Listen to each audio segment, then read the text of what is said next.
大家好，我是星辰王小沈。今天一位客户他在拆离合器的时候能听到嚓嚓嚓嚓响，另外离合器分泵还轻微漏油。我们现在把变速箱给拆下来。首先我们拆掉2个轮胎，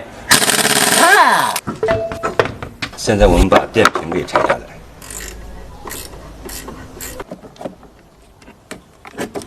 现在我们把电瓶的底座给拆下来。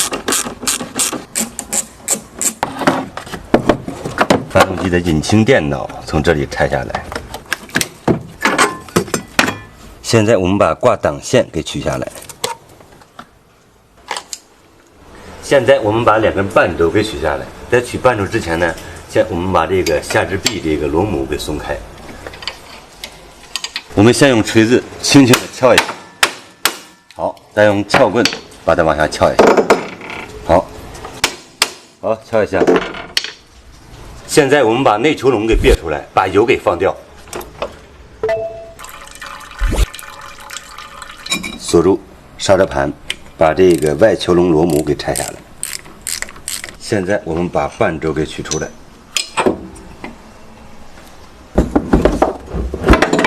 现在我们把变速箱和发动机之间的连接螺栓统统都拆下来。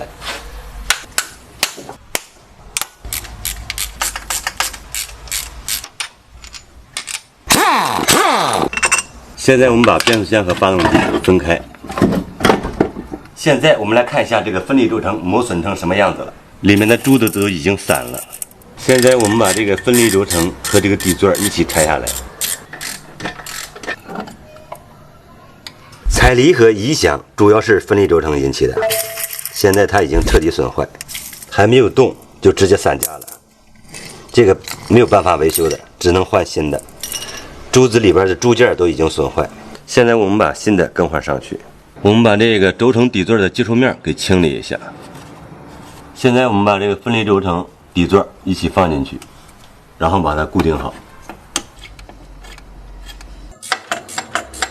现在我们把变速箱和发动机合起来。好，再走一下。好。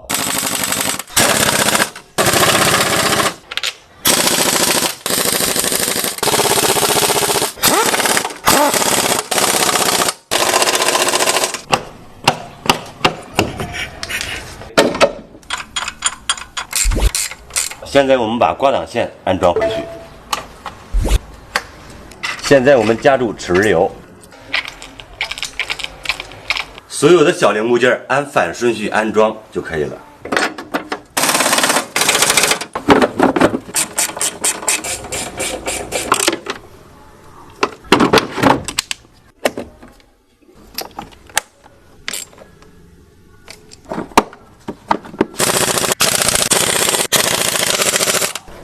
现在我们把接口给接上去。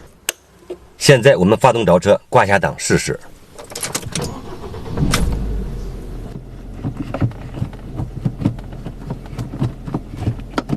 好，一切恢复正常。这辆车呢，通过我们的维修以后离合器现在已经恢复正常。造成这个故障的主要原因是经常绊脚离合器引起的。大家在有任何用车问题，也可以给我打电话或者加我微信15832024606。喜欢我们节目的朋友，请记得点赞加关注。咱们下期再见。